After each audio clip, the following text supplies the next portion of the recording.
Muy buenos días con todos. El día de hoy nos encontramos con el artista Rafael Gutiérrez.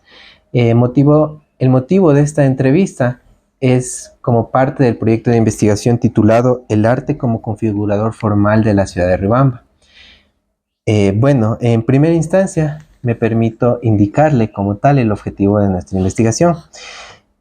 El objetivo de nuestra investigación es, en primera instancia, analizar el impacto transformador que han tenido las artes dentro de la ciudad de Riobamba, centrándonos en la contribución y el desarrollo cultural y la mejora de la calidad de vida de las comunidades urbanas de la sociedad. Ahora bien, antes de empezar la entrevista, me permito nuevamente reivindicarle mi agradecimiento, no solo mío, sino también del grupo investigador y de toda la Universidad Nacional de Chimborazo, por permitirnos pues un poquito de su tiempo para poder charlar sobre esta temática. La verdad, estuvimos hace unos minutos también conversando y déjeme decirle que de primera impresión me parece una persona muy agradable, me parece una persona muy interesante también. Como le comenté, también he tenido afinidad también más allá de la arquitectura por esto de las artes, y muchas gracias, la verdad.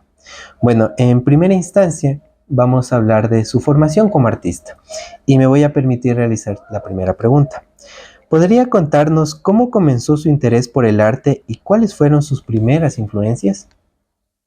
Bien, primero tengo que ser yo el agradecido, porque es un privilegio esta invitación a un tema necesario, importante, despreocupado, que nos permite el crecimiento en todas las áreas humanas, lo que es el arte, la arquitectura, en definitiva todas las artes, ¿no? Y bien por usted, bien por la institución, y espero servirle mi poco conocimiento al respecto y la previsión que tenga este conversatorio. ¿Mm? Ya, como le había comentado, nos gustaría que nos hable con respecto a cómo empezó su interés por el arte y cuáles fueron sus primeras influencias que usted tuvo dentro de Ya, este es una contexto. larga historia, ¿no? Eh, Pienso que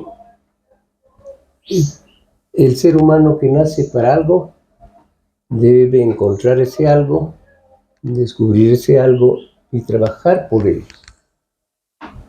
Y el arte tiene esa posibilidad desde muy niño, porque yo, como le manifestaba anteriormente, yo soy de origen manabita.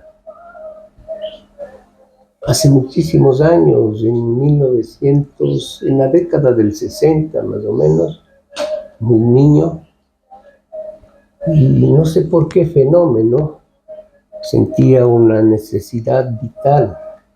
Por eso tengo ese concepto de que el arte es una necesidad vital. Uno va descubriendo esa necesidad y encontrarla. ¿A través de qué? De la observación, del juego, del contacto con la naturaleza y de su entorno, porque es una determinante para ir desarrollando la pasión que le permita cumplir como ser humano. Luchamos, nos sacrificamos, aprendemos, nos equivocamos de profesión, es decir, ¿por qué? Porque desde niños, por cultura, por origen de los padres, nos van obligando y a determinando las acciones del ser humano. Y encontramos la libertad, esa libertad profunda de expresión plástica, de expresión de decir algo con las manos, con el pensamiento. Y ahí necesitamos de los elementos, del dibujo. Yo recuerdo que cogía las flores, las apretaba, las juntaba al papel y descubría los colores, porque en ese tiempo le pedí a mis padres, porque no se daban cuenta de esta necesidad y no me permitían dar lo elemental, unos colores. Claro. Pero eso mejor para mí, porque yo aproveché de descubrir o redescubrir cosas que están ahí y esta humanidad ha desperdiciado todo. la vida, la esencia. No sé si por ese motivo estamos como estamos. Si nos criáramos a los hijos, mis hijos tienen esa propuesta de ser libres, no libertinos, sino en esencia buscar su propia profesión. Se sienten felices, se sienten realizados y viven. Y la pintura, el arte en general, es esencialmente viva, más allá de ir en esa búsqueda tangible, económica, de privilegios, de prestigios, de honores. No, eso para mí no es mi búsqueda, es sentirme feliz. Un poquito egoísta parecería, pero no. Quiero que esa cosa se distribuya, ¿qué? A través de mi arte, de mi pintura, de la observación del impacto del poco o nada impacto que pueda causarles. Eso me tiene despreocupado. Ujú. Sí, mire, de hecho, con respecto a su respuesta, me parece interesante la situación de ser feliz. Sí, Ser feliz, a veces muchas personas nos encapsulamos en que ser feliz quizás dicen es una profesión. No, no lo es.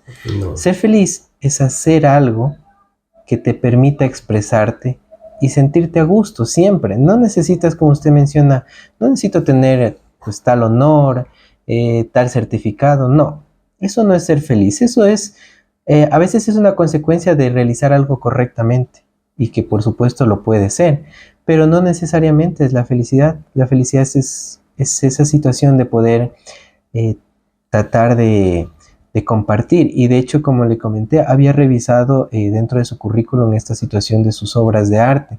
Vi que ha producido muchas obras y me parece interesante cómo no todas, bueno, cómo en cada una de ellas vi una reinterpretación de lo que viene a ser una pintura de Van Gogh, de La Noche Estrellada. Me parece muy buena obra. Y vi igual diferentes, en donde había una obra, me pareció interesante, donde mostraba diferentes tipologías de corrientes artísticas dentro de una sola publicación, y me parece interesante. Y por ejemplo, ahí a mí me gustaría que me comente, ¿no? Eh, ¿Cuáles han sido esas corrientes artísticas que a su gusto artístico dentro de su formación usted pudo primero ejecutarlas, por supuesto, y luego con cuáles de ellas se decantó? Dijo, esta es la que me gusta más, o con esta me siento más reconocido, más identificado. Ya retomando la anterior, en el concepto de éxitos, es precisamente ahí está el éxito de encontrar la felicidad, no en la parte del ego, porque nosotros, quiero o no, tenemos niveles de ego por defendernos de las necesidades que nos rodean. El ego no es malo en sí, pero pasado de eso, en esa ambición que nos despreocupamos de lo esencial y nos vamos por otro lado. Pues bien, contestando su pregunta, es obvio que desde en el proceso de niño, de escuela, de colegio, universidades y de la vida misma, uno va aprendiendo, observando, leyendo y se va identificando. En esa necesidad de que alguien me ayudara, una escuela, una guía, no la tuve.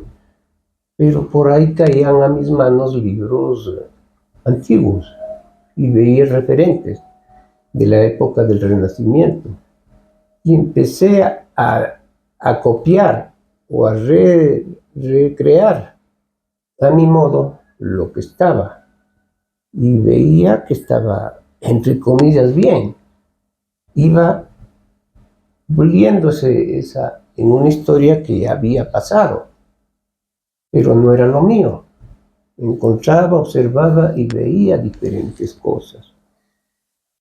Lleguemos a la época de la definición como estilo propio. A mí sí me impactó la escuela del impresionismo de Monet, Manet, Renoir, Sisley, y hay una cantidad de pintores que dejaron la academia y salieron a pintar al aire libre. Y pintar al aire libre es rápido, gestual, y nacieron fenomenales artistas, genios, entre los que le he descrito. Se parece este estilo mío, me impactó, pero no precisamente buscando lo que hacían ellos, Alguna vez recibí una crítica que se parecía algo a Monet, Edouard Monet, pero ni sabía de la existencia de este señor. Pero algo había. Lo propio de Vincent Van Gogh, que es un post-impresionista, ¿no es cierto? La noche estrellada, por ejemplo, que es en base a gestos, a rapidez, pero el concepto de la pintura, del arte, de su vida, de Van Gogh, porque fue dramática, tiene que ver su estado, su resultado. Por eso tenemos un Van Gogh, por eso tenemos un Picasso, por eso tenemos la identidad propia del artista que se va identificando, repito, con su propia vida, con su propio proceso, con su propio entorno familiar, su geografía. ¿Qué es lo que ve? ¿Qué es lo que le impacta? Se nutre uno, desarrolla e influye. El resto no interesa. Sale el yo. Se pega el yo, ¿no? Yo tengo por ahí arriba, más que todo, o guardado, ciertos dibujos de esas épocas. Precisamente aquí tengo una, cuando yo tenía 10 años, 12 años, que era una copia de una revista Life, una revista grande que compraba mi padre, internacional, en español, porque es de Estados Unidos. Y le copié y me salió fiel. ¡Wow! Decía el wow. ¿Dónde aprendiste? ¿Quién te enseñó? ¿Por qué haces esto? Esto debe ser así. Ahí vienen los críticos, los criticones, los que no hacen nada, los que le perjudican. Yo prefiero al término de mi vida, si cabe el término, recibir esas críticas negativas, porque de eso se aprende. Todos aprendemos de un golpe, de una suerte de malos momentos, que nos levante, que nos dé resiliencia a través de las enfermedades, no de esa ansiedad desbordante que a veces llegamos a la depresión, no, sino respirar bien, meditar a profundidad y encontrar básicamente la esencia de la vida, que es desgraciadamente al último de mis pocos o bastantes años que tenga de vida, los estoy viviendo. En esa época de niño feliz, acá feliz, también feliz, con momentos buenos, malos, feos, horribles, felices. Todos tenemos. Usted antes de esta entrevista me conversaba. Por lo general todos los artistas, los que tenemos un poquito de sensibilidad, tenemos esa historia de aprender a vivir, a sufrir, y eso es necesario. Se le graba su historia, es un libro abierto. No precisamente, si yo estoy diciendo esto debe ser para lo que son mis hijos, por ejemplo, para usted o para la generación, no. Es un referente. Sirva o no, eso no. Pero hay que aprender a identificarse con su yo, con sus seres humanos, los más queridos, con la familia, con los hijos, que son la base, ¿no? Y ahí viene el resto. Y se le abre el abanico, se bifurca por todo lado el aprendizaje. Y se hace, ¿qué tiene?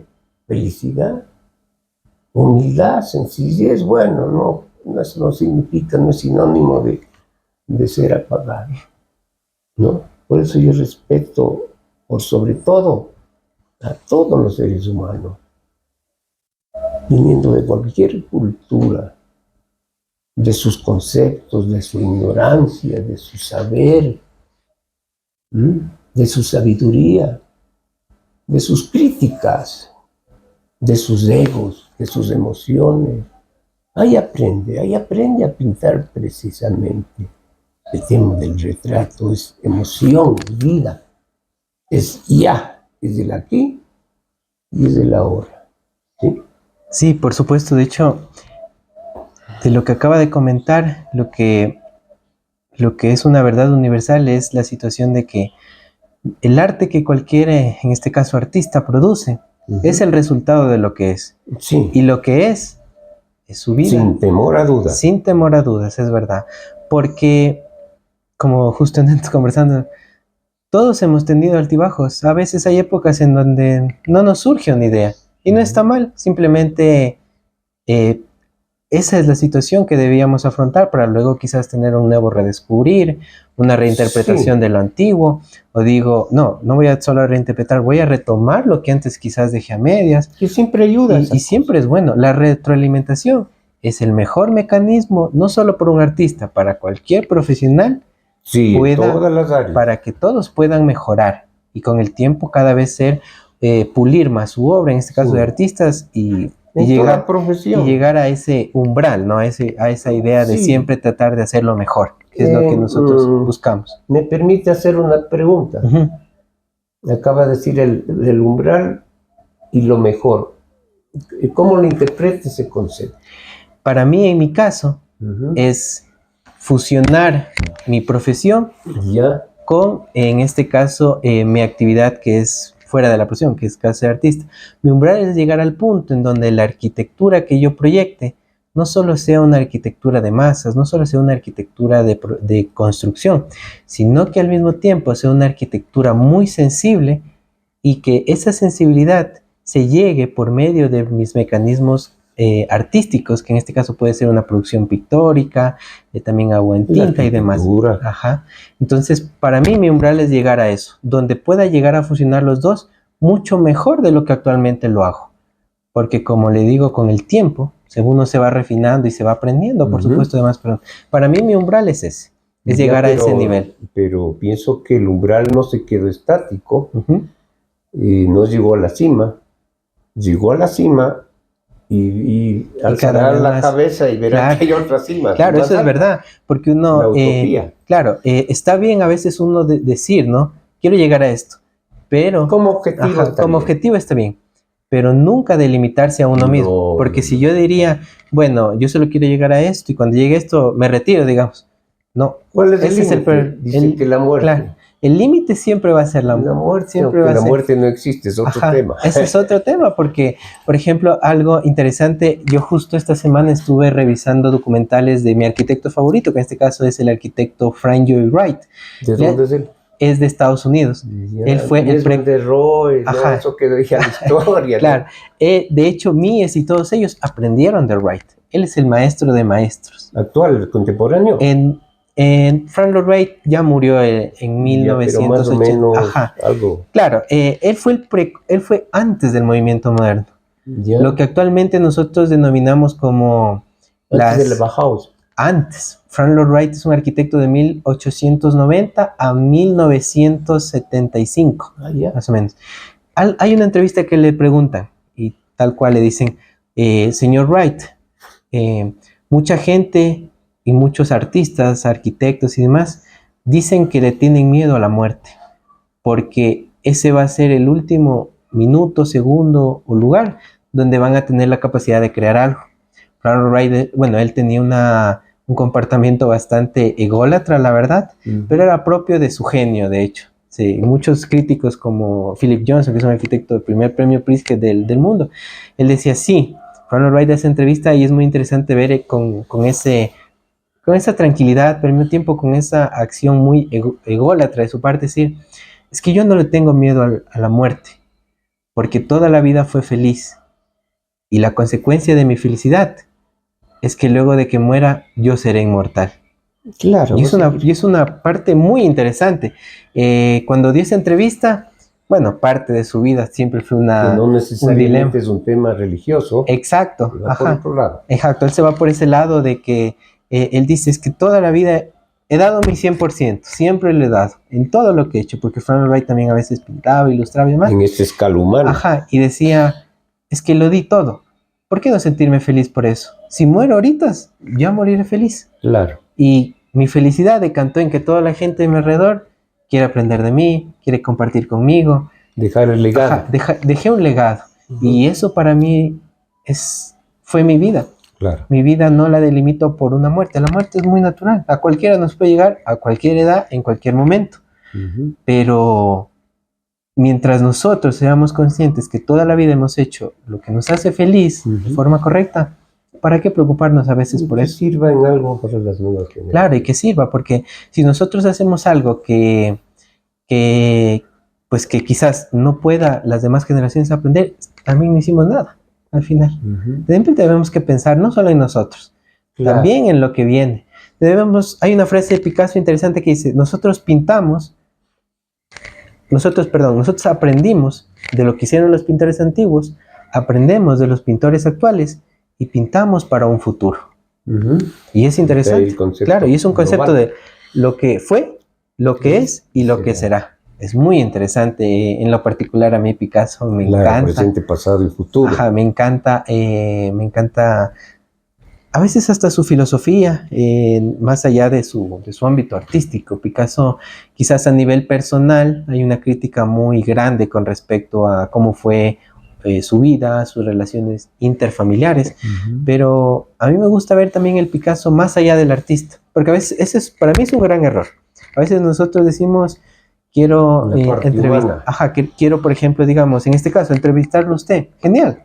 Estuve leyendo primero sobre usted, pero no solo quería venir a preguntarle cuál fue su formación pictórica o solo conocer su yo pintor. La conversa que tuvimos antes es interesante porque yo también lo traté de conocer como persona. Y eso es muy bueno. No es, para comprender a alguien, no hay que comprenderlo desde su faceta profesional. Hay que comprenderlo de todo un poco. Inclusive, verá, podemos mentirle. Claro. Mentirnos. ¿No es cierto? Pero eso puede, un referente de un libro, de la prensa, del marketing. No, la parte del contacto del pensamiento textual, ahí se interpreta. Claro. La parte del por qué descubre, el por qué pintó tal cosa. Exacto, y como le digo, yo creo que esa es también el fin de esta indagación. No solo conocer al artista por su arte, conocerlo como persona. Que, como le digo, a veces hay situaciones, como en este referente Picasso, que a veces contrastaba mucho, pero eso nos ayuda a entender su gran genio en general, como lo que fue, lo que hizo y demás. Habría una pregunta, porque Picasso tiene las etapas, la época rosa, azul, qué sé yo, el cubismo, ¿no es cierto?, el expresionismo. Claro, él hizo comprar. Pero yo no quiero compararme con nadie, ¿no? Pero yo he retomado de algo y mezclo. Hace poco me acabó de indicar de que ve ciertas obras mezcladas con otro estilo, con otra propuesta. ¿Por qué esa mezcla? ¿Será una necesidad? No sé, ¿usted tiene alguna interpretación al respecto? Yo creo que en este caso, nosotros a nivel cognitivo, si lo vemos desde el punto de la psicología, nosotros siempre hacemos algo que sí o sí ya vimos. Ya. Eso a nivel de forma, pues no de nuestra voluntad, involuntariamente siempre hacemos eso. Y en las obras que yo tuve la oportunidad de observar dentro del catálogo publicado de su currículo, yo me di cuenta de eso. Y de hecho, justo antes me había olvidado preguntarle, pero el impresionismo como corriente es bastante interesante dentro de su obra porque se nota mucho. Sí, se nota mucho por la cromática.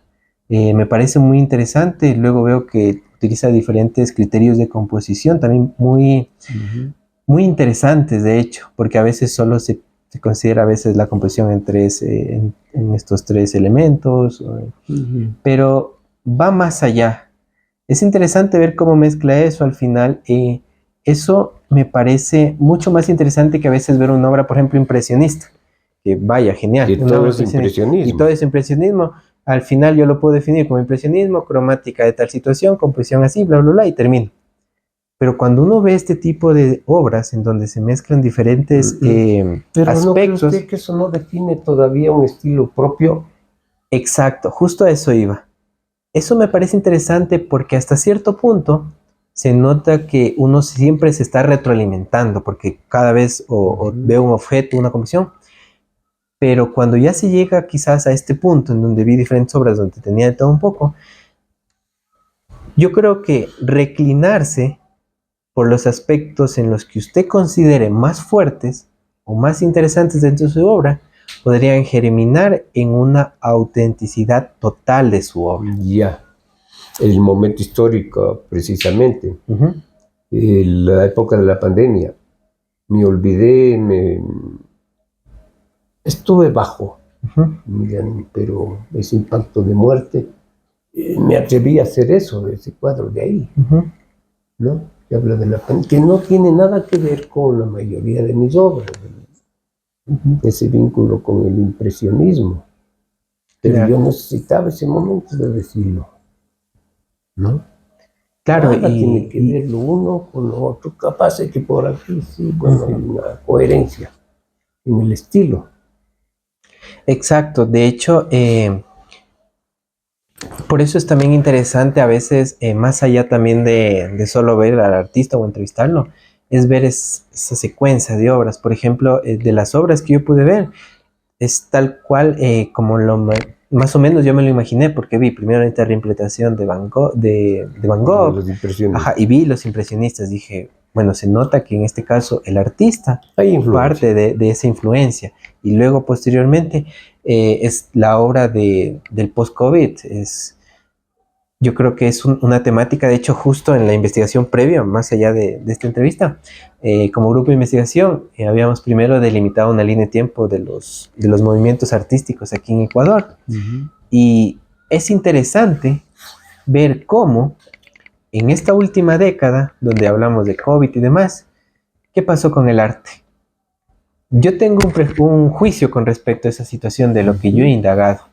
Por un lado, si hablamos desde la década de los 2000 hasta la actualidad, por medio de diferente información que he tenido la capacidad de leer, hablamos de una época en donde la globalización, que siempre se ha dado, pero en estos últimos 20 años de la globalización ha sido mucho más chocante, mucho más rígida. Han habido inventos como el teléfono y demás que han cambiado en El general. arte virtual. Hablamos de un arte virtual, hablamos de una ilustración digital que técnicamente se le llama, pero la pregunta es, hay muchos artistas que se definen como artistas y realizan este tipo de ilustración digital.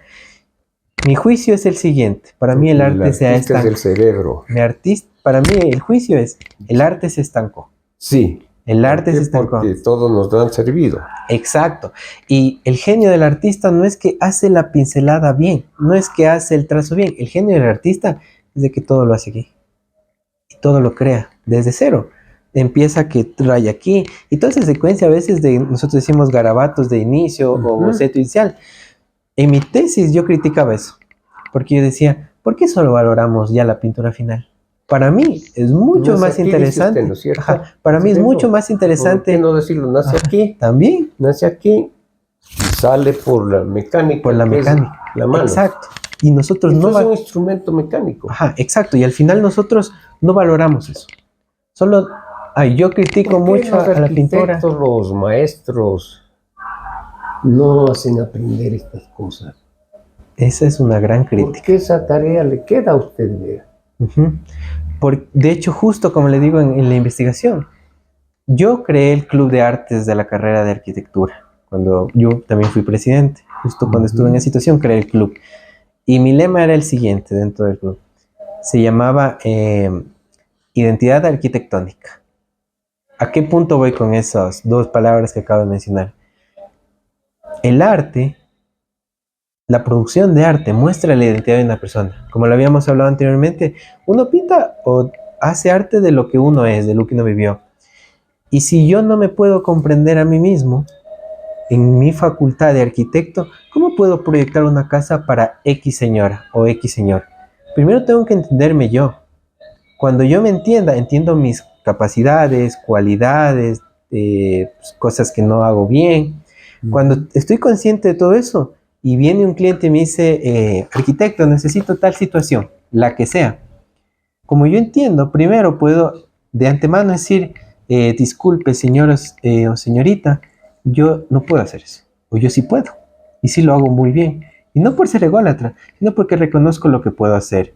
Y por eso para mí el arte es interesante en la arquitectura, porque como el arte nos hace sensibles, la sensibilidad decae en un autoconocimiento que me permite cada vez ser más honesto con lo que hago y más honesto con lo que puedo hacer, en este caso en mi facultad de profesional, con lo que puedo construir o no.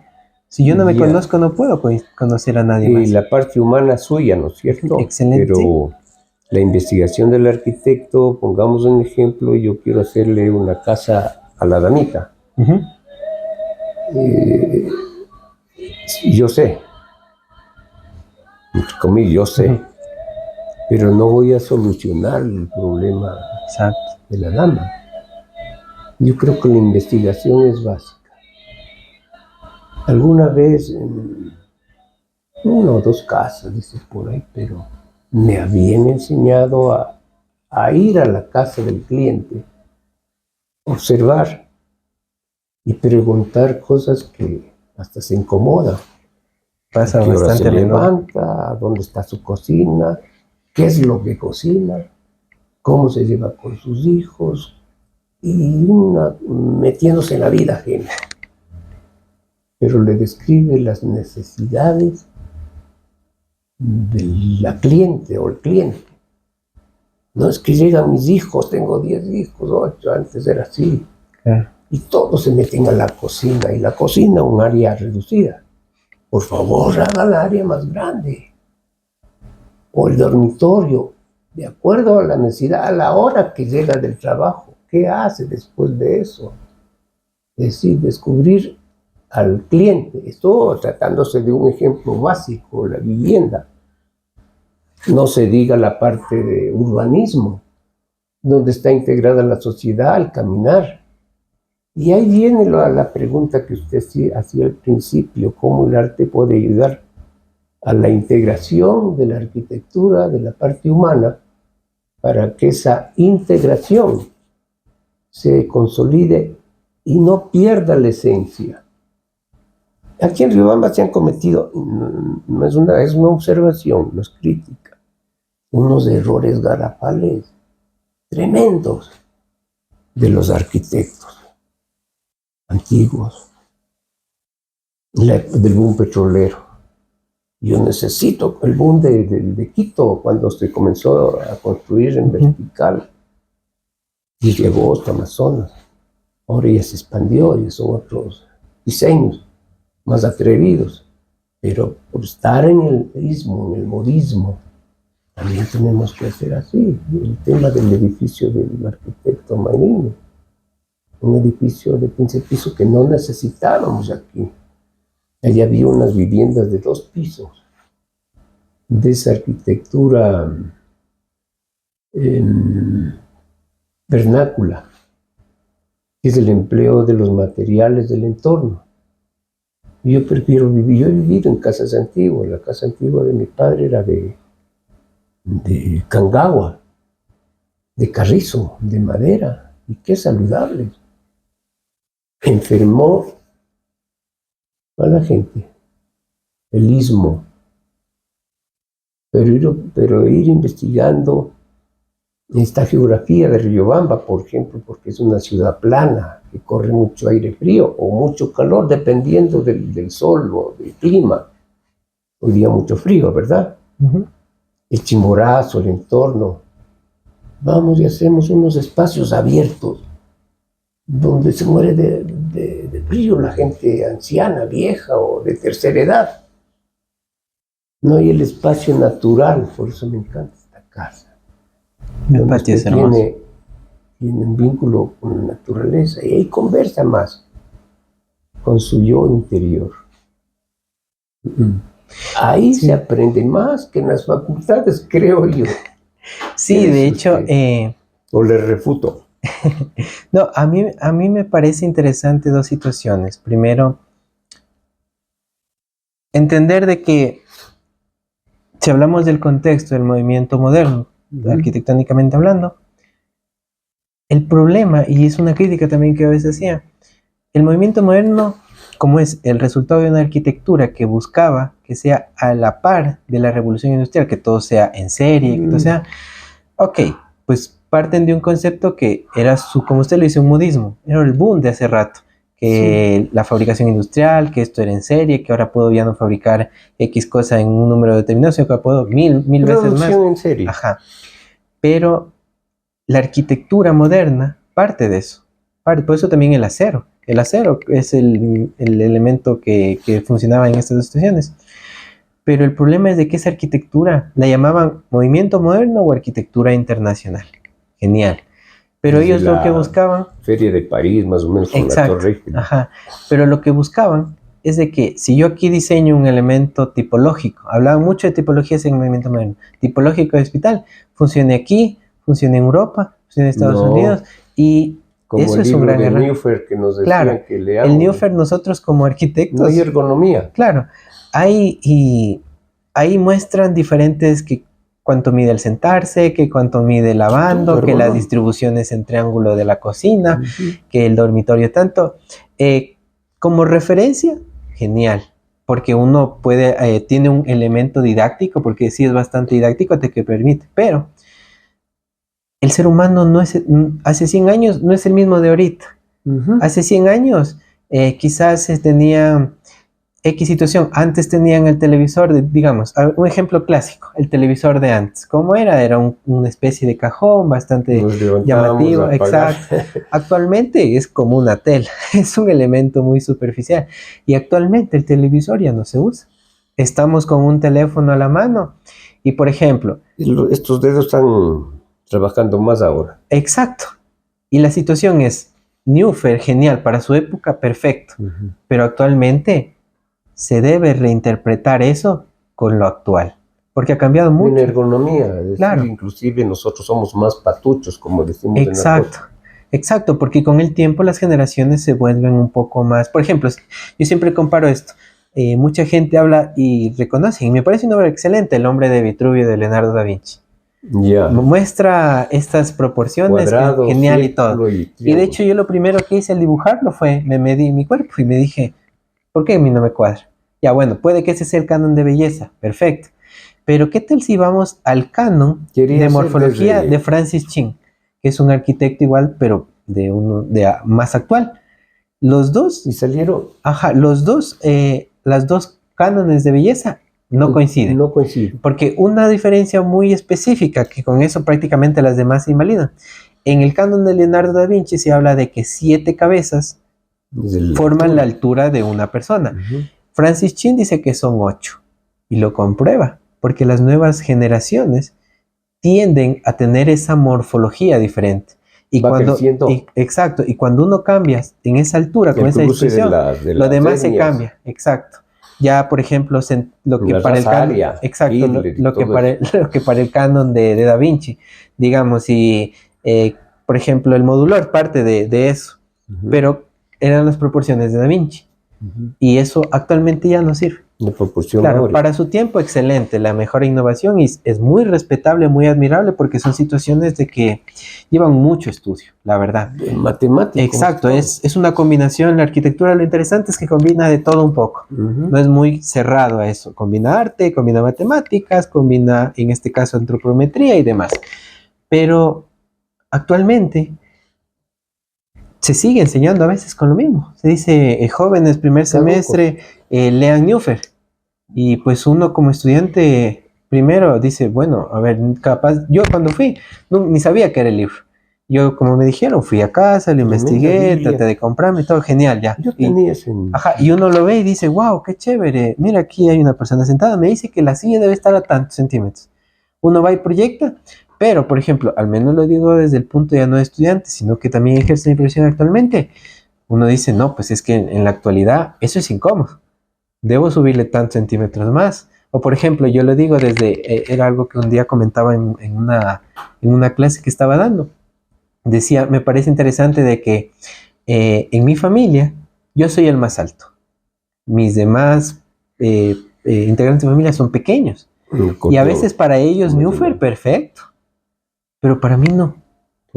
Entonces digo, genial, también actualmente deberían enseñar Sí, pueden, a ver, el Newfer, hablemos de un libro como Newfer, pero muy actual, pero también decirles, jóvenes, sí, esto es un mecanismo de enseñanza y demás, pero cuando ustedes proyecten, tienen que proyectar para la persona que va a residir ahí, para los integrantes. Yo siempre les digo, si yo proyecto algo para mi familia, yo sí cojo Newfer.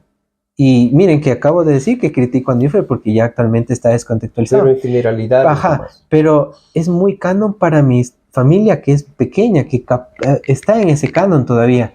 Si yo diseñara algo para mí, por supuesto, yo no haría eso, porque se descontextualiza. Entonces, esa situación a mí me parece interesante porque esa es la capacidad de ser sensible, de entender. Entender no es solo a veces, sí, como usted comenta, dice, fui y le pregunté tal situación, que cuando dormía, no me dijo, perfecto, es parte de nuestro trabajo. Pero también es ser consciente y decir, bueno, en este caso, yo no puedo utilizar tales conceptos por tal situación. Yo vivo en Riobamba, debo utilizar materiales propios, sistemas constructivos de aquí. No puedo traer, por ejemplo, digamos, me traigo un sistema constructivo vanguardista de Europa, que apenas allá se está integrando, ¿y cómo lo voy a traer aquí?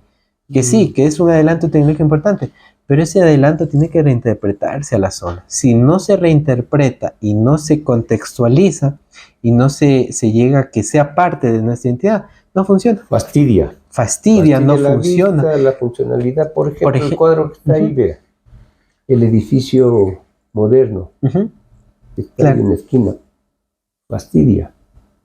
¿Y por qué no haber diseñado una integración? Y poco a poco saliendo de, digamos, aquí hay un referente, el Colegio Maldonado, el Teatro León, hay arcos de medio punto, y acá una arquitectura geométrica, lineal, que nada tiene que ver en el entorno, en el cuadro, bonito. Eso me fastidia. Exacto. Pero hay que hacerlo. Lo propio, la empresa eléctrica es otro estorbo. Se podría hacer un rediseño, pero eso ya tiene que ver en los municipios, el dinero, cuánta cosa, ¿no? Sí, por supuesto. Yo creo que también hasta cierto punto, si hablamos de arquitectura, y de hecho lo he confirmado desde mi experiencia y más, hay un punto donde ya se nos sale de nuestras manos y se convierte en algo político, más aún cuando son obras de carácter público. Sí, porque el problema. Porque claro, a veces yo puedo tener la mejor intención, puedo proyectar lo que entiendo que es lo mejor ahí, pero si políticamente a veces no les gusta la idea, es de todo un poco, no se puede llegar a un... Sí, no se puede llegar a un consenso, y a veces, más cuando es público, tratar de convencer para que se ejecute una obra muchos profesionales, mucha gente, es muy complicado. Es bastante conflictivo. Es uno de los retos de la arquitectura hasta cierto punto. Y de hecho, algo interesante en lo que hemos acabado de conversar, estamos hablando a este punto de una arquitectura. Y de lo que pude leer sobre su formación académica, me pareció interesante su experiencia dentro de la Facultad de Arquitectura y Urbanismo en la Universidad Central del Ecuador. Y también vi su formación de arquitectura de interiores en la Universidad Tecnológica Equinoccial. Ya. Con respecto a este punto, me gustaría saber cuál fue su experiencia en estas dos fases, llamémoslo, de educación. Ya, tuve un mal rato en la Facultad de Arquitectura. Egresé, no me gradué. Temporada en que falleció mi madre. Me olvidé de la carrera. Me dediqué de lleno al arte. Y en unos 2 o 3 años de espera, se forma el Instituto Tecnológico Equinoccial. Instituto Tecnológico Equinoccial. Mi intención era estudiar restauración. Me encantaba el hecho de haber aprendido de los clásicos y la pintura quiteña, de la escuela quiteña religiosa. Hay mucho que hacer. Yo digo, aquí está mi área. Pero había pocos alumnos y esa carrera no funcionó. Por no perder tiempo había decoración, se llamaba, ahora es arquitectura de interiores. ¿Qué pasa? Que algunos profesores de la Facultad de Arquitectura comenzaban también en el instituto. Y yo con unos conocimientos ya algo comparado con mis compañeros, me permitió tener un criterio un poquito más amplio y se me iba tomando en cuenta. No me gradué, porque justo cuando iba a hacerlo, como sucedió con mi madre, fallece mi padre, no me gradué.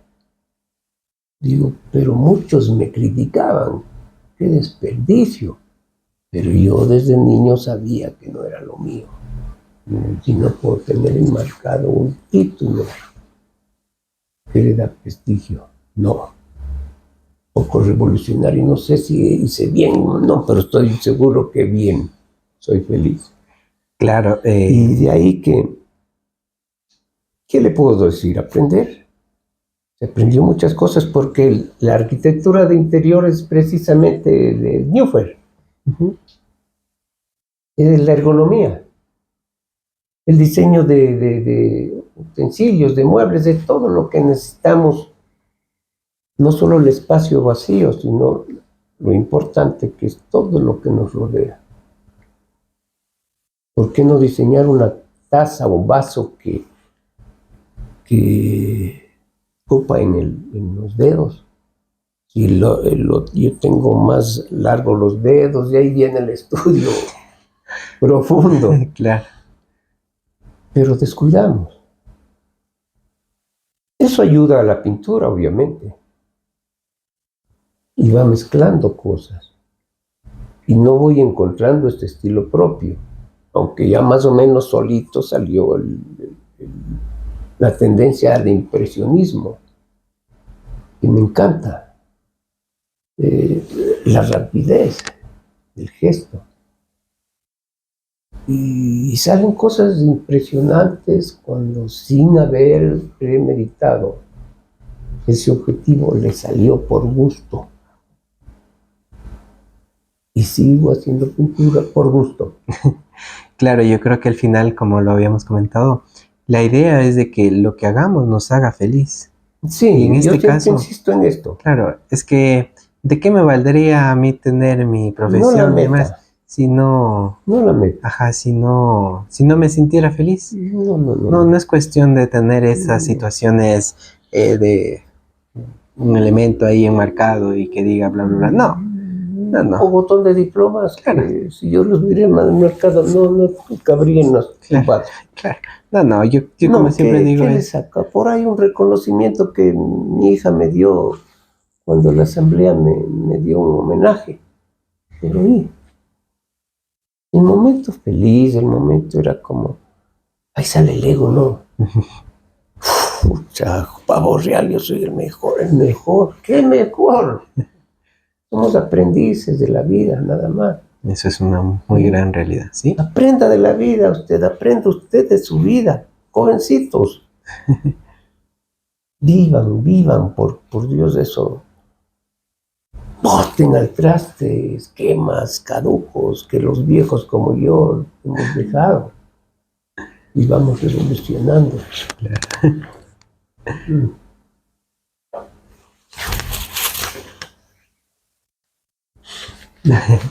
Ya, sí, de hecho también algo interesante, de hecho que esto sí lo voy a hablar desde mi perspectiva personal, era justo lo que le comenté anteriormente.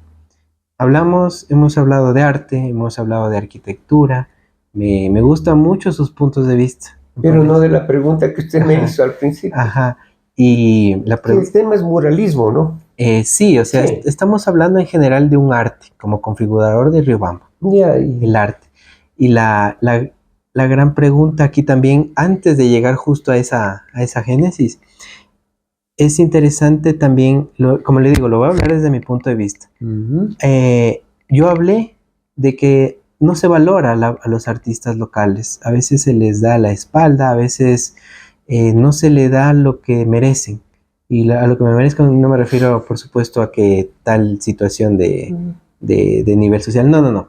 Me refiero a que no se reconoce el esfuerzo que ustedes han hecho por nosotros. No, se los aprovecha. Ujú, exacto, se los aprovecha. Si no hubiera artistas, no hubiera casas de la cultura, no Exacto. habría departamento de cultura Exacto. del municipio, bla, bla, bla, bla. Exacto, eso yo, la verdad, como le comenté, yo critico mucho porque hay muchos artistas en Y realidad. en todo el país es la última rueda del coche. Exacto, es lo que dice es En muy... Europa es diferente. Exacto, porque, por ejemplo, a mí me ha pasado de que yo cuando pues, yo ya me sentía consciente y digo, bueno, estoy produciendo algo bastante novedoso. Y había gente que me decía, te quiero comprar, ¿no? Que hacer un dibujo y más. Y a veces uno, bueno, yo al principio, por supuesto, como quizás no tenía con quién asesorarme, decir, ¿cuánto puedo vender esto? Y lo que pasa es lo siguiente, de que como no nos valoran, en consecuencia, tampoco nos hacemos valorar. Ese es otro gran problema. Sí. Cuando yo empecé a vender mis productos artísticos, yo los vendía $1, 5, y a veces yo me siento y digo, chuta, es que eso me llevó 3, 4 horas. ¿Por qué lo vendí en $1? Esto me llevó tal tiempo. ¿Por qué? O sea, no es la situación de decir es que quiero más económicamente. No, es la situación de decir es mi trabajo. Es que yo no dormí quizás por hacer eso y lo vendía tan poco que quizás me ayudó para pagar los materiales y ya. Y no es nada. Claro, y no es nada. Entonces, yo siempre me he preocupado por eso. Y localmente, una de las personas que es un gran acuarelista fue Osvaldo Muñoz Mariño. Sí, y él sí se hizo respetar. Él sí se hizo respetar, pero como le comenté, a veces uno se comenta el nombre en la localidad y dicen, ¿y quién es? Y siempre me llevo a frustrar y digo, ¿cómo no pueden reconocer a alguien que no solo influyó en el campo de acuarela, que era su campo a nivel artístico? Él también como arquitecto influyó muchísimo. Y no solo fue en Riobamba, ni en Chimborazo, trascendió, ni en Ecuador, llegó a México, fue docente en la UNAM. Y es interesante porque él también fue docente en la Universidad de Quito. Y un artículo del 1 de abril del 2021 que leí con respecto a su persona, usted ahí reconocía la influencia de Osvaldo dentro de su enseñanza. Y la verdad, mi pregunta en este caso, me gustaría que me comente sobre Osvaldo, pero solo tengo una pequeñita delimitante. Hay blogs y demás que hablan de Osvaldo como el docente en arquitectura, que sí, también me gusta saber de eso, sí. Pero me gustaría saber cómo era Osvaldo dentro de ese rol pictórico. ¿Cómo lo definiría tanto Osvaldo a nivel de como arquitecto y como pintor? ¿Y cómo lo definiría también como esta persona que influyó como su docente, llamémoslo así? Pues bien, yo no aprendía de Osvaldo porque nos enseñaba la cátedra urbanismo, creo que era así.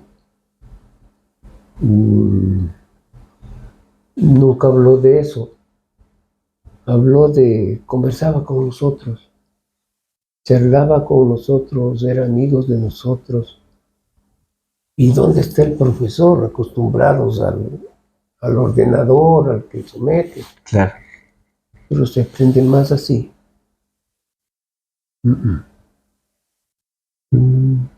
Y por ahí introduce ciertos elementos referentes de la arquitectura al arte. Y con facilidad uno vincula el por qué conversaba tal cosa del día a día. Se compenetraba, se personalizaba con los estudiantes. No éramos bulto, éramos seres humanos. Y por eso digo de Osvaldo Muñoz Mariño, es humanista, y ahí viene el resto. Entonces, bueno, la faceta de, en este caso, Osvaldo, no era un docente, llamémoslo así, rígido llamémoslo así, común, que es una persona de la cual se espera del contexto. Ajá, de la cual se espera que él te diga qué se hace, un deber y te revise. Eso hay proyectos, claro. Claro. Le comento que poco hay información sobre eso, porque de Osvaldo hay oficialmente 2 libros que cuentan su vida. que tuve la oportunidad de comprarlos en el Museo de la Acuarela y el Dibujo de Osvaldo de Quito, pero nunca hablaba de eso. Solo hablaba de nací, estudié, regresé, hice tal proyecto El currículum. y terminó. Pero era una biografía muy, por supuesto, es bastante profesional, pero no muestra ese aspecto Esa, de un Osvaldo como esa docente. faceta humana. Porque se habla de Osvaldo de que tuvo en este caso tuvo la posibilidad. Cuando estuvo en la UNAM, él fue ayudante de cátedra del arquitecto Villagrán, que es uno de los arquitectos bastante influyentes de México. Sí. Exacto. En su biografía se comenta eso. Él empezó primero como dibujante, luego ya él lo invitó a sus clases de teoría. Él dio teoría ya con él. Y algo interesante es de que justo cuando él estuvo en estas clases de teoría, Teoría de la arquitectura. exacto, Claro. En México se hablaba de este movimiento muralista. ¿Quién le encabezaba? Diego Rivera, Siqueiros, Orozco. También se hablaba de la llamada Frida Kahlo. Sí, de ahí nace, creo que ahí es un nacer latinoamericano del muralismo, ¿no? Exacto, sí, y de hecho... De 1910, de la Revolución Mexicana. Sí, es interesante porque justo ahí en esa época se da un boom, porque Estados Unidos estaba en guerra mundial. ¿Quién era el país que más materia prima vendía a Estados Unidos? México. Por eso en México se dio un gran boom en esa época. Y ese boom se lo aprovechó porque como había tanto capital de inversión pública y había un movimiento moderno, ¿qué hicieron? Se promulgó el movimiento con una financiación pública. Y justo en ese contexto estaba Osvaldo. Estaban los muralistas, estaban personas que tenían esa visión diferente y como habían la capacidad, en este caso monetaria y por supuesto política, se daba esa facilidad. Y como le comento, era interesante en la biografía, se muestra muchos aspectos de esto, pero siempre tuve en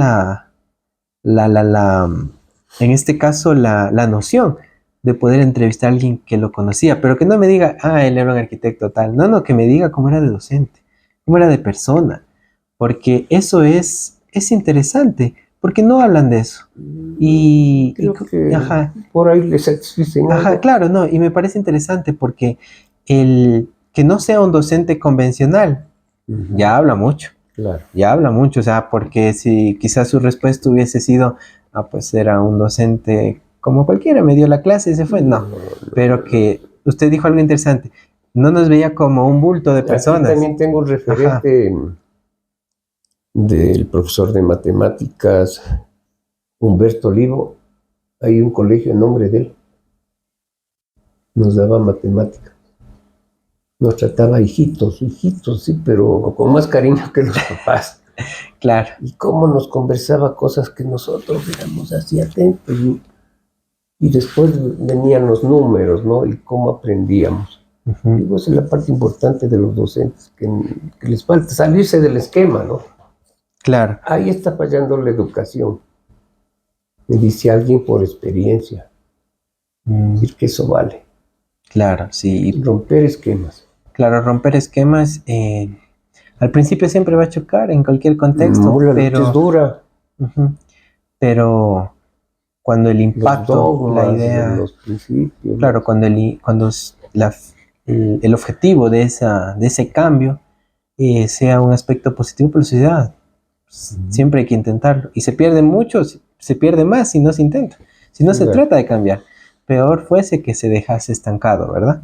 Entonces sí, de hecho es interesante eso. También tenía otra pregunta antes de, bueno, como tal ahorita sí me gustaría ya llegar justo al punto exacto de la investigación, porque con los antecedentes que me acaba de comentar, primero he entendido su faceta como artista, me ha hablado de estas corrientes en las cuales usted se ha inspirado, en las cuales todavía la sigue promulgando, pero algo interesante también es cómo el arte, en todas sus diversas manifestaciones, no solo pintura, dibujo, lo que sea, en todas, han influido en la configuración formal de Riobamba. ¿Cómo todas estas artes han cambiado lo que es el Riobamba desde de hace 50 años, llamémoslo, al actual? O cómo no influyeron también, porque no todo puede ser asertivo. Es que hay que... La provincia del Chimborazo tiene que ver mucho en el contexto de Riobamba. Es multicultural, multiétnica y Dentro de la misma provincia hay dispersos criterios, ¿no es cierto? El indígena, el mestizo, los de, ¿cómo le llaman ese prejuicio que tenemos? Los mestizos, ¿no es cierto? Que van haciendo la ciudad. Riobamba tiene una historia, desde el reasentamiento, hace 224 años creo que, el traslado a esta ciudad. Se trajeron modelos urbanos de Europa, la cuadrícula. Aquí tenemos la topografía, nos permite calles largas, pero con ciertas trabas. En esa época la Iglesia Católica dominaba y vemos conventos regados por la ciudad que interrumpen ese acceso a las calles, porque no se pensó más que esa ciudad conventual de la época republicana iba a quedar estancada. Se trajeron ismos europeos de un estilo adaptado a la época republicana, cuando recién comenzó a ser Ecuador. E iban generando procesos de gente, de cultura, de cada tiempo. En la época de la reforma agraria cambió muchísimo. Comenzó a venir mucha gente de fuera por la necesidad y se iba mezclando. Y se van configurando las necesidades y una lucha un poco egoísta, defendiendo su propia causa, y cada uno con su expresión. Eso no nos ha permitido tener un seguimiento de un proceso cultural. Por ejemplo, Quito está plenamente identificado, el colonialismo, su gente y cómo se creció hacia el norte de la ciudad. Son otros niveles conceptuales de pensamiento, de cultura, de poder económico, que está plenamente identificado. Aquí no, es una mezcla, es una lucha y un ego. Y por eso muchas autoridades se confunden. No hay que clasificar a la gente, todos tenemos los derechos. Pero eso no nos permite decir y hablar, por ejemplo, hacer un mural que diga solamente del indigenismo. Que si bien es cierto, hice ese mural del reasentamiento, que dicho sea de paso, no tiene mayor cosa, porque fue hecho al apuro, ¿no? En 3 meses, sujetándome al tiempo, en la época del alcalde Abraham Romero, porque esa pared era un basurero, llena de grafitis, que fastidia al entorno. Y por lo menos vino una persona que aquí hay que hacer algo, y eso hay que observar y decir por qué no proyectar un mural en tal sitio de Riobamba, que hay muchos, para escogitar los elementos adecuados y analizar su propuesta y hacerlo, ¿no? Tendríamos un muralismo, no algo mexicano, porque México fue una reacción social, ¿no? Aquí con Kingman, Guayasamín, ¿no? Con esa fuerza, con esa carga de injusticia que llevaban y expresaban. Pero fue una época, la época va cambiando, el boom petrolero. Y los arquitectos y artistas se van acomodando a esas circunstancias. Y como resultado hay una mezcla de estilos, propuestas, siempre con los ismos de fuera, ¿no? Porque ahora hay que hacer lo que está afuera. También nos calificamos de artista. No, el artista es un proceso lento pero seguro. Es un proceso de vida, de existencia, de años. Son los años que le van ubicando a usted, no nadie, no los críticos, no los criticones, Yo he recibido muchas críticas, como le digo, la mayoría negativas, pero les agradezco, ¿no? Eso ayuda, pero uno nos hace entender por dónde está la parte en la que estamos fallando. Sí, yo creo que Un me poco gustó, repetitivo siempre mi concepto, ¿no? me gustó algo que acaba de decir, y es que artista es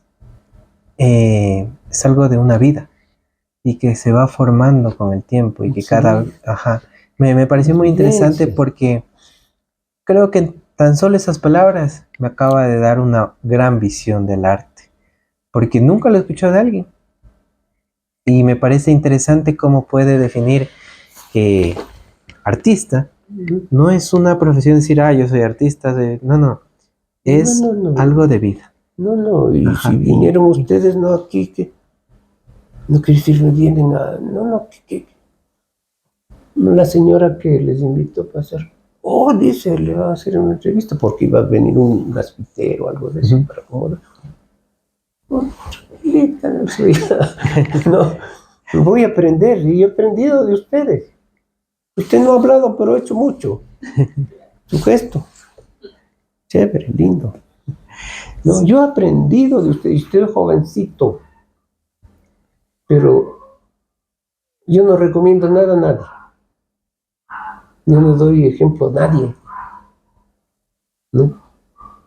Pero en el tiempo que les toque vivir, no perjudiquen a nadie. Observen y hagan el bien. Nada más, el resto viene por añadidura. Sí, por supuesto, y creo que es algo muy fructífero el hecho de que todos debemos sí o sí siempre seguir aprendiendo. Es una convicción de vida para mí el aprender, no es ir a la academia. Ir a la academia es un formalismo que nos ha instituido la sociedad necesario para llegar a una instrucción que nos permita... le permite vivir en esta integración humana, ¿no? Claro, por supuesto. Tiene que tener su dinero, su casa, sus hijos, su todo. Su todo. Y pero claro, que el ego les domine, claro, no. ahí no. Ese punto es el negativo y a veces Sí. es esa línea que a veces se puede bifurcar por el ego o por seguir siendo una persona humilde, que se siga trabajando y todo. Siempre hay aprendiendo. Yo creo que siempre es... Y aprendiendo de todo. Claro, es verdad. Yo, por ejemplo, a mí, algo que siempre les comento a mis docentes, les digo, por supuesto, ellos en calidad de docentes me encantaba conversar con ellos porque habían docentes que eran fotógrafos, docentes que también pintaban, y es interesante escucharlos. Pero les digo, yo siento un placer tan mío cuando yo converso con mi papá. Y mi papá es psicólogo. Él de construcciones sabe lo limitado, de arquitectura igual y de dibujo. Yo hago dibujo artístico, él un dibujo técnico. ¿Por qué me gusta conversar con él? Porque hay visiones que en arquitectura, en arte y más se ven mediante cada una de sus etapas, pero en psicología se lo ve de otra forma. Sí. Y qué interesante, porque cada vez que converso con mi papá, a veces me retroalimento lo que ya aprendí y a veces critico algo que aprendí que quizás en ese momento estaba promulgando. Me gusta, me encanta eso, me encanta. Siempre, de hecho, yo casi todos los días llamo a mis padres y les comento, no, papá, hoy dice esto, así, bla. Y a veces le digo, por ejemplo, papá, hoy entrevisté a tal persona, papá, hoy conversé con tal, y mira, me contesta, y mi papá dice, pues sí, genial, pero verás, en psicología se lo ve desde este punto. Claro. Y qué interesante. A mí esa es la charla más fructífera que tengo en mi vida. Porque mi papá, la verdad, siempre me ha apoyado tanto. Si él, antes de estudiar, me dijo, ¿quieres ser arquitecto o quieres estudiar algo de artes? Yo no tengo problema. Y en lo que yo haya querido ser, él siempre me apoyó. Y en segunda instancia, siempre, cuando él a veces me dice, ¿y qué aprendiste hoy? Y creo que es una pregunta que él, como en calidad de docente que fue, siempre le hacía a estudiantes, ¿qué aprendieron? Y él me la hacía a mí, y yo con más facilidad, ya que estaba en mi hogar, le decía esto, chévere, verás, revisa tal situación que se la ve en este ámbito, en su ámbito, y me retroalimentaba, y siempre lo he hecho. Y siento para mí que es esa parte de mi formación continua que yo más que yo más reconozco en primera instancia y segundo que más aprecio, porque al tener un vínculo, en este caso padre-hijo, siento que hasta tengo más facilidad, más tiempo con él Y la confianza y la confianza de poder decir, total, porque un ajá, padre es un padre. claro, decirle, papi, mira, bueno, y si lo veo de este punto y pues me corrige. Mi papá hasta ahora, para mí, es el mayor crítico que tengo en arquitectura y en arte. Ya, cuando Siempre que hago sea una padre va a pintura, tener esa experiencia, ajá, ¿verdad? siempre que tengo una pintura, le muestro o un dibujo a mi papá. Ah, está genial, pero mira, ¿y qué tal si le hubieras hecho esto? O le muestro un proyecto arquitectónico con un recorrido virtual y te dice, se ve chévere todo, pero ¿y qué tal si le hubieras hecho esto? Para mí, mi papá es mi mayor crítico y lo agradezco, porque no es solo a veces el lapso de decir, hijo, toma, te ayudo, te financio esta situación, entonces no. Es también que Es necesario, pero él siempre, para mí mi padre es indispensable en mi formación de todo, no solo de padre. Yo siempre digo, mi papá es mi maestro, es mi mayor crítico, es por supuesto mi padre, es la persona que más me corrige hasta ahora y siempre lo hará y sí, le agradezco. Y, y me encanta, a mí me encanta eso porque con él aprendí, porque a veces uno es cerrado, cuando a veces, por ejemplo, cuando yo empecé como que a leer un poco de arte y todo, me cerraba en ese concepto que leía. Y mi papá me enseñó que no se debe cerrar, que debo escuchar, si sea en este caso el psicólogo, a no sé, a un ingeniero, a un abogado, a todos los debo escuchar. Y escuchar es tan hermoso porque te permite entender cuál es la visión de otra persona. Y cuando tú puedes ver tantas visiones, puedes sacar una conclusión. Y a veces esa conclusión es esa visión para todos. Esa visión que también te da autenticidad hasta cierto punto. claro. Y es interesante, como le digo, yo creo que es muy, muy bueno. Me mencionó justo en la respuesta anterior, primero mencionó al artista favorito de mi papá, que es Kikman. Para mi papá, él es el mejor artista de Ecuador, es uno de los artistas que él más destaca, y también mencionó a Sí. Guayasamín. La verdad, me gustaría saber con qué personalidades, en este caso del arte, usted ha tenido la capacidad de conversar y toda esta situación, así como me mencionó a nivel de docente de arquitectura, Osvaldo. Ya. Y en el arte, ¿con qué personalidades usted ha tenido la posibilidad de poder relacionarse, conversar, o quizás recibir una crítica de ellos, como me mencionaba, quizás, no sé, eso me gustaría que me comente un poco. Ya, claro. Yo participaba mucho en las exposiciones, convocatorias en Quito. Ujú. Había un salón, el Salón de París, que ya no hay por la... convocaba no recuerdo, pero daban un premio de viaje a París. Ahí le conocí a Osvaldo Boyasamín. Salió mi obra seleccionada y me atreví a charlar con él Como, porque todos le rodeaban. claro, La persona sabía lo que era y le pregunté qué le parecía mi obra. Quedó viendo y me tocó el hombro. Tienes madera, muchacho, me dijo. Yo muchachito todavía.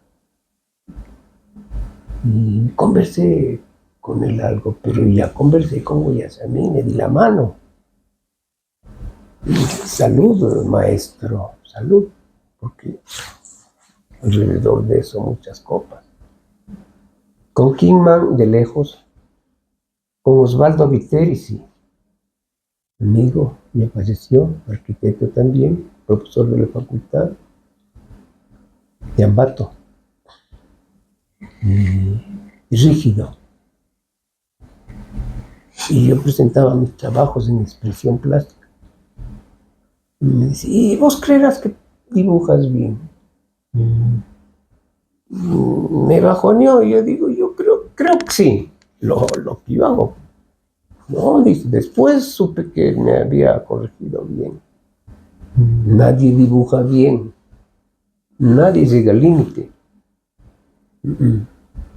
Tengo una foto por ahí con él en un evento, con, también con Gilberto Almeida, con el maestro, más contemporáneos, los Cuatro Mosqueteros. Y por ahí salpicando, en la medida de relacionarme Claro, con por ellos supuesto. y tener ese orgullo, esa satisfacción que por lo menos Le di la le mano. di la mano. Claro. Y me dijo, lo de Goyace, a mí me gustó, tienes madera, muchacho. Wow. Por ahí tengo en la prensa también que él fue juez y me gané esos premios. Yo he ganado premios algunos. En Quito, ante 150 gente. Premio Ciudad de Quito, cuando Durán Ballén era alcalde. Sí, seguro, Mayén. El arquitecto Y también. amigo de papá, Mm. por la misma línea de política Ah, social cristiana. wow. Claro, ellos son los fundadores del social cristianismo. Claro. Claro.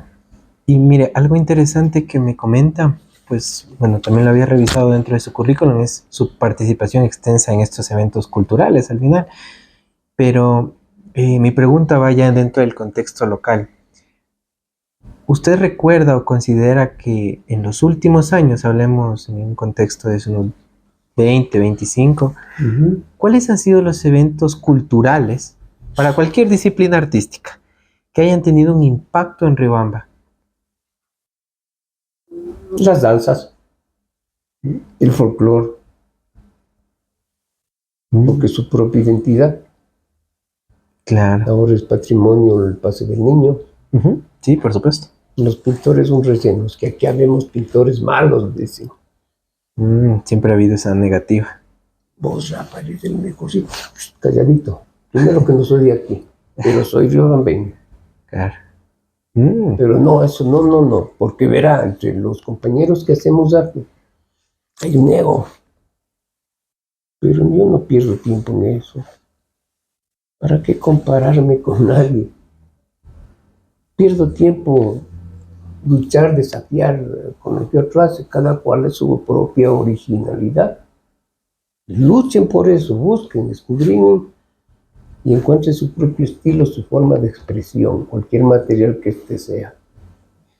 Claro, y por ejemplo, bueno, en primera instancia, esto de entender de que primero al artista local no se le ha dado Subestimados. no se lo ha se lo ha subestimado, se lo ha denigrado, se lo ha hecho a un lado, Se le aprovecha. Ajá, se le aprovecha. Para rellenos de eventos. Precisamente por aquí tengo yo claro. El programa de fiestas. Me llaman del municipio, permítanos, dice el maestro, ponerle sus cuadros aquí. Muy bien, coja nomás y ponga. Claro, y mire. Gracias, chao. No, claro, y mire, hay una crítica, llamémosla. Lleva eso. ¿Quieres, Tito? Ya les tengo unos cuadritos para ustedes. Muy amable, más bien. Y mire, de hecho, si yo, dentro de nuestro proyecto de investigación, había una crítica desde ese aspecto. Se habla de que a los artistas, por supuesto, los llaman a un museo y esas cosas. Sí. Arquitectónicamente, dentro del contexto del urbanismo, hay un concepto interesante que hablamos de los espacios públicos. Es el muralismo, ¿no? Sí, exacto. Y también en la participación del artista en eventos. Exacto, pero la pregunta es aquí, ¿por qué en todo lo que ha sido Riobamba y en todo hay espacios públicos aquí? ¿Por qué no se les da a los artistas, no solo para exponer, hasta para trabajar? Puede ser, porque hay artistas que prefieren a veces trabajar en un espacio abierto, no les gusta, hay gente que no le gusta pasar encerrado y trabajar y hay gente al revés, ¿no? ¿Qué piensa usted del uso de los espacios públicos con respecto al artista en Riobamba? ¿Se les ha dado oportunidad de que trabajen ahí? ¿Se los desaprovecha por otro tipo de actividades? No. Pero esa pregunta de solución debe hacerla al alcalde, al prefecto, a los directores culturales. Ellos tendrán por qué no se hace, no se apoya. Claro, porque uno es el resultado de lo que hacen. Pues yo no. Por eso me siento libre, apartado en mi espacio y produzco. Nada más que produzco, sin necesidad, sin tocar las puertas, ojo. Vea, por favor, necesito, a mí me invitan, hago una exposición y es hora, no puedo, ¿qué puedo hacer? Porque pongo una exposición solamente la noche. para la foto, Imagínate. para el trago. Y vaya a ver si pueden entrar a la exposición El Transeúnte ahí en el Museo de la Ciudad. Viene uno, viene otro, pero eso ya es crítica, ya es repetitiva de la gente que entiende de esto, ¿no? Pero yo no me gusta llegar a ese punto. Sabrán por qué lo hace, la economía y el desinterés que hay por esto. Claro, Siendo que es un factor necesarísimo, importante para el desarrollo humano, para la cultura, claro, para todo. Y ahí vincula la arquitectura, ahí vincula todas las artes, las 7 artes, la arquitectura es arte también ahora. claro. Y por ejemplo, mire, algo interesante, como le comentaba, yo y mi papá por lo general frecuentamos museos, exposiciones, nos gusta mucho. Y algo que desde nuestra perspectiva, por supuesto, vemos y la verdad lo comentamos bastante con mi padre, es que yo voy a una exposición y, por ejemplo, a mí me encanta quedarme primero observando un cuadro, cada uno, y voy dentro de mi psiquis, ¿no? Interpretando Entrando qué así. composición tiene, por qué utilizó este color, qué significa esta mujer que pintó aquí, por qué aquí puso un zapato. Yo veo todo eso. Y por lo general me encanta estar horas. Pero veo mucha gente que a veces va, por ejemplo, llevan a veces a El los análisis niños, formal y ajá, conceptual además. los llevan a los niños de escuela, de colegio, jóvenes, y van, ven, se giran y se van. Claro, La pregunta es, está bonito. eso, yo, esa Sí, interpretación, no sí me, está bonito. ajá, a mí esa interpretación no me gusta porque digo, bonito, o sea, ustedes delimitan entre bonito y feo. Sí, Les digo, eso es tan básico que se nota que no tienen el conocimiento suficiente, porque a una hora se le puede decir, por ejemplo, yo a veces digo, la cromática está bien, la composición está bien, pero quizás este elemento desbalancea yo el descubrí una carácter de la forma pintura. de ver qué cuadro está más interesante y Ajá, de qué artista. ajá, y En la por exposición ejemplo, entra la gente, exacto, entonces, pasan de largo, ajá, pero a alguien entonces, se le ocurre quedarse viendo. exacto, Viene otro, aquí está, ya no hay por qué preguntar nada. claro, ¿Mm? ¿Qué les hizo, impactó? ¿Qué les hizo, wow? ¿Qué les atrapó? Y esa es una condición del arte. exacto, Cómo ver y penetrar a la obra, sin necesidad de mayor estudio formal ni conceptual. El arte conceptual ahora ponen una banana con cinta scotch y obra de arte, ya, ¿no? claro. O un urinario. Conmigo no viene eso. Claro, de hecho eso justo, Es el tiempo que yo sigo estamos. a un historiador de arte en YouTube y por ejemplo ese es el movimiento, actualmente le llaman el amparte, el Sí. arte de no hacer arte. Sí, en la parte se Y le llama. me parece algo tan, Creado por un español, creo. claro, me parece algo tan retrógrada y al mismo tiempo deconstructivo, porque lo que hace es todo este proceso de tantos años donde el arte ha ido Para evolucionando y ellos no demás. les vale. Exacto, a ellos cogen y en una presentación como esas nos desvalorizan a todas las personas que formamos parte del compendio de las artes. Se desvalorizan ellos a nivel de ser respetados y demás, y solo les interesa lo económico. Sí. Porque como ellos les pagan X cantidad, Sí, no importa que por ahí hay desvaloricen muchos los 500 estudios. años de evolución artística, los artistas que lo dan todo, que han cambiado, Traste. que lo han dado todo. Y luego ellos son los primeros en decir, es que no nos valoran como artistas. Pero es que ellos Los no que me son reclaman, artistas. no, pues. No lo son, nunca lo han sido. Les Es una... permitieron. Ajá, Es el exacto. momento que vivimos. Existe la Es humanidad. por eso también era lo que antes comentaba. Para mí el arte está estancado. Sí. No ha, está poco a poco degenerándose, está poco a poco retrocediendo, muy lento, pero no, tenga confianza ajá, de que va a venir nuevos ismos. es verdad. Sí, Yo creo que sí, uno de sí, los... a favor de la humanidad. Sí, Sí, sí, se por tiene que supuesto. acabar. Sí, han habido por La cada siglo, corrupción, por cada década, la siempre hay alguien globalización, el que pasa. calentamiento global, todo eso es una etapa de crisis, ¿no? Global. Sí, y por supuesto, Y esa parte energética. de hecho yo siento que si bien un acontecimiento muy grave que nos ha pasado a todos es la etapa COVID, Sí, ha decantado en muchos aspectos. para bien Por y un para lado, mal. yo creo que, por supuesto, la parte de estos fallecimientos y más, por supuesto, está lo malo, pero yo lo encapsulo solo en el ámbito artístico. Por un lado, he visto que muchos de los artistas dejaron, por supuesto, exposiciones y demás, de las cuales ellos, por supuesto, vivían, por una exposición digital, a lo que le hablamos también producción artística. Pero por otro lado, también he visto que esta temática, que fue muy fuerte, muy chocante, ha llevado a artistas a hacer cuadros en esa temática. Sí. Y puede ser quizás una Queda corriente, como un ismo. ajá, comunismo Sí. post-COVID.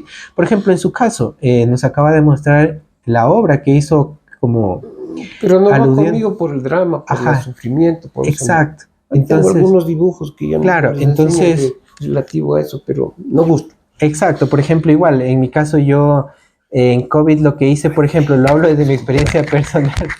En la etapa COVID yo me creé un canal de YouTube y ahí empecé a... Beneficio. Ajá, exacto.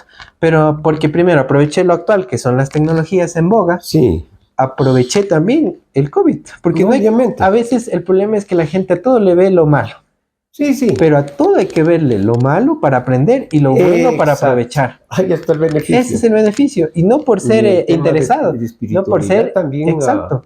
ha tenido una evolución. Sí, porque la espiritualidad Wow, antes... pregúnteme a mí. Claro, claro, antes, Me dedico a la meditación ahora. claro, por ejemplo, miren, antes nosotros como casas, ¿qué queríamos? Una casa que se ocupe todo el terreno, sin Ya. patio.